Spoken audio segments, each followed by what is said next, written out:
ഇവിടെ സുഹൈൽ ഈ യുദ്ധത്തിൽ പങ്കാളിയാകില്ല എന്ന് ട്രംപ് ഗൾഫ് രാജ്യങ്ങൾക്ക് നേതാക്കളെ അറിയിച്ചതായൊക്കെ റിപ്പോർട്ടുണ്ട്. അത് എത്രത്തോളം പ്രതീക്ഷ നൽകുന്നുണ്ട്?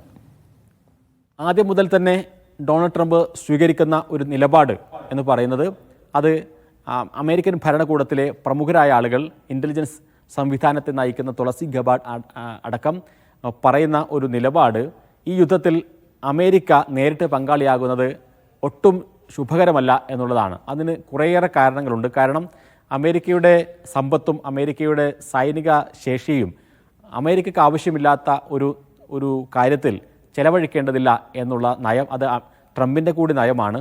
ആ അമേരിക്ക ഫസ്റ്റ് എന്ന നയത്തിൻ്റെ ഭാഗമാണ്. രണ്ടാമത്തെ കാര്യം, പശ്ചിമേഷ്യയിലെ US താല്പര്യങ്ങൾക്ക് അത് വിഘാതമാകും. പ്രത്യേകിച്ചും ഗൾഫ് രാഷ്ട്രങ്ങൾക്ക്, അറബ് രാജ്യങ്ങൾ അമേരിക്കക്കെതിരാകാൻ അത് കാരണമാകും. അപ്പോൾ അവിടേക്ക് റഷ്യയുടെയും ചൈനയും ആ മേഖലയിൽ ഇറങ്ങിക്കളിക്കും. അതോടുകൂടി നമുക്കറിയാം ബെൽറ്റ് ആൻഡ് റോഡ് ഇനീഷ്യേറ്റീവ് പദ്ധതി ചൈനയുടെ, അതിന് പകരമായി പശ്ചിമേഷ്യയിൽ പുതിയ പദ്ധതികൾ ആസൂത്രണം ചെയ്യാനിരിക്കുമ്പോഴാണ് ഒക്ടോബർ 7 ആക്രമണവും അതേപോലെ തന്നെ അതിനെ തുടർന്നുണ്ടായ സംഭവങ്ങളെല്ലാം ഉണ്ടാകുന്നത്. ആ കാര്യങ്ങൾ തീർച്ചയായും ബെൽറ്റ് ആൻഡ് റോഡ് ഇനീഷ്യേറ്റീവ് അടക്കം ചൈനയിൽ നിന്ന് മിഡിൽ ഈസ്റ്റ് വഴി യൂറോപ്പിലേക്കും ആഫ്രിക്കയിലേക്കും എല്ലാം നീളുന്ന വ്യാവസായിക താല്പര്യങ്ങൾ ചൈനയ്ക്കുണ്ട്. റഷ്യയും ഈ മേഖലയിൽ പ്രത്യേകം UAE-യുമായിട്ടെല്ലാം നല്ല ബന്ധങ്ങൾ ഉണ്ടാക്കുന്നുണ്ട്. ആ ബന്ധം സുദൃഢമാകാനേ അമേരിക്ക ഇറാനെ ആക്രമിച്ചാൽ കാരണമാകൂ എന്നാണ് ഇൻ്റലിജൻസ് വിവരങ്ങൾ, അതേപോലെ തന്നെ രാഷ്ട്രീയ വൃത്തങ്ങൾ എല്ലാവരും തന്നെ ട്രംപിനോട് പറയുന്നത്. അതോടൊപ്പം ഗൾഫ് നേതാക്കളുടെ വലിയ സമ്മർദ്ദം ട്രംപിനുണ്ട്. അതുകൊണ്ട് തന്നെ പ്രത്യക്ഷത്തിൽ ഈ യുദ്ധത്തിൽ പങ്കാളിയാവില്ല എന്ന് ഉറപ്പാക്കുകയും പരോക്ഷമായി ഇസ്രായേലിനെ സഹായിക്കുകയും ചെയ്യുക, യുദ്ധത്തിൻ്റെ കൂടെ ഞങ്ങളുണ്ടാകും എന്ന് നെതന്യാഹു പറയുന്നു ഒരു ഭാഗത്ത്. പക്ഷേ അറബ് രാജ്യങ്ങളോട് പറയുന്നു ഞങ്ങൾ ഈ യുദ്ധത്തിൽ പങ്കാളിയാവുന്നില്ല എന്ന്. ഇത്തരമൊരു സ്ട്രാറ്റജിയാണ് അമേരിക്ക സ്വീകരിച്ചുകൊണ്ടിരിക്കുന്നത്. സ്വാഭാവികമായും ഇതിനെല്ലാം ഒത്താശയും നൽകുന്നത് അമേരിക്കയാണ്. അമേരിക്കയുടെ ഒരു സമ്മതമില്ലാതെ, ഡൊണാൾഡ് ട്രംപിൻ്റെ സമ്മതമില്ലാതെ ഇത്ര വലിയ യുദ്ധത്തിലേക്ക് നെതന്യാഹു എടുത്തു ചാടില്ല എന്ന് നമുക്കറിയാം.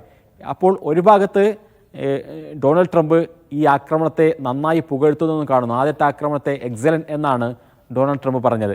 നെതന്യാഹു നന്നായി കാര്യങ്ങൾ ചെയ്യുന്നു എന്ന് പറയുന്നു.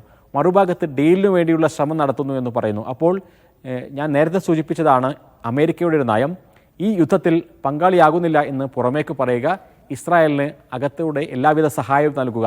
ഇതാണ് US-ൻ്റെ താല്പര്യം. അവിടെ ഇറാനെ ഇല്ലാതെയാക്കുക, പ്രത്യേകിച്ചും ഒരു ഷിയ ഭരണകൂടത്തെ ഒരു ഇസ്ലാമിക വിപ്ലവത്തിൻ്റെ അടിസ്ഥാനത്തിൽ രൂപപ്പെട്ട കാംനായിയുടെ നേതൃത്വം നൽകുന്ന ഭരണകൂടത്തെ ഇല്ലാതെയാക്കുക എന്നുള്ളത് അമേരിക്കയുടെ കൂടി ഒരു താല്പര്യമാണ്. കാരണം ഹോർമുസ് കടലിടുക്കടക്കമുള്ള നിർണായകമായിട്ടുള്ള വ്യാവസായിക താല്പര്യങ്ങൾക്ക് ഇറാൻ്റെ പിടി അവിടെ നിന്ന് അയൽ നിർബന്ധമാണ്. കാരണം ആ മേഖലയിൽ പശ്ചിമേഷ്യയിൽ ആകെ ഇസ്രായേലിനും അമേരിക്കയ്ക്കും ഭീഷണിയായി നിലനിൽക്കുന്ന, അല്ലെങ്കിൽ അമേരിക്കയുടെ ചെൽപ്പടിക്ക് കീഴിൽ നിൽക്കാത്ത സംവിധാനം എന്ന് പറയുന്നത് ഇറാനും ഇറാൻ്റെ പ്രോക്സി സംവിധാനങ്ങളുമാണ്. അപ്പോൾ അതിനെ പൂർണ്ണമായും തകർക്കുക, ഹിസ്ബുള്ളയെയും ഹമാസിനെയും ഹൂത്തികളെയും തകർക്കാനുമെല്ലാം അവിടെ ആ ഒരു ഭരണമാറ്റം അനിവാര്യമാണ് എന്ന് അമേരിക്ക കൂടി കരുതുന്നുണ്ട്. അതുകൊണ്ട് തന്നെ ഇത് ഇസ്രായേലിൻ്റെ മാത്രം താല്പര്യമല്ല, ഇസ്രായേലിൻ്റെയും അമേരിക്കയുടെയും സംയുക്തമായ താല്പര്യങ്ങളാണ് ഇപ്പോൾ വർക്ക് ചെയ്യുന്നത്.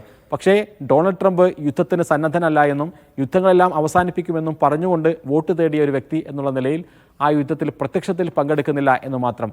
സ്വാഭാവികമായും വരും ദിവസങ്ങളിൽ നമ്മൾ വലിയ ആക്രമണം തന്നെ സാക്ഷ്യം വഹിക്കേണ്ടി വരും. കാരണം ആയത്തുള്ള അലി ഖാംനായിയെ വധിക്കുക എന്നുള്ളതാണ് ഡൊണാൾഡ് ട്രംപും നെതന്യാഹു മുന്നിൽ വെക്കുന്ന പ്രധാനപ്പെട്ട ഒരു ആശയം. ആ ഖാംനായി ഇല്ലാതെയായാൽ മാത്രമേ അവിടെയുള്ള ഭരണകൂടം അവസാനിക്കൂ എന്ന് അവർക്കറിയാം. അതുകൊണ്ട് തന്നെ നേരത്തെ ഹിസ്ബുള്ളയുടെ മേധാവി ഹസൻ നസ്രുള്ളയെ ഇല്ലാതാക്കുകയും ലബനാനിൽ നിന്ന് ഹിസ്ബുള്ളയുടെ വലിയ ആക്രമണത്തിൻ്റെ സാധ്യതകളെ നിർത്തിവെക്കുകയും ആ ഒരു ഭീഷണി ചെറുക്കുകയും ചെയ്തതുപോലെ തന്നെ ഇറാനെ കൂടി കൈയടക്കി ഇറാനിൽ ഒരു ഭരണമാറ്റമുണ്ടാക്കി നിലവിലുള്ള ഭരണത്തെ അട്ടിമറിക്കാനുള്ള സംവിധാനങ്ങൾക്ക് കുറേ കാലമായി ഇസ്രായേൽ പണിയെടുക്കുന്നുണ്ട്. ആ തരത്തിൽ തന്നെയാണ് അത്തരം ലക്ഷ്യങ്ങളിലേക്കൊക്കെ എത്തുക എന്ന് പറയുന്നത് അത്ര എളുപ്പമുള്ളതാണോ സുഹൈൽ?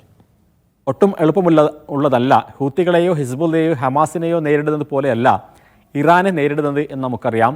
അവർക്ക് വേണമെങ്കിൽ ഞാൻ നേരത്തെ സൂചിപ്പിച്ചതുപോലെ തന്നെ വലിയ യുദ്ധത്തിൻ്റെ ഒരു പശ്ചാത്തലമുണ്ട്. ഇറാഖുമായിട്ടെല്ലാം 10 വർഷത്തോളം യുദ്ധം ചെയ്ത ഒരു ചരിത്രം ഇറാനെ സംബന്ധിച്ചിടത്തോളമുണ്ട്. അപ്പോൾ അവരുടെ ആവനാഴിയിൽ കുറേയേറെ അസ്ത്രങ്ങൾ ഇനിയും ബാക്കി നിൽക്കുന്നുമുണ്ട് എന്നാണ് നമുക്ക് മനസ്സിലാക്കാൻ സാധിക്കുന്നത്.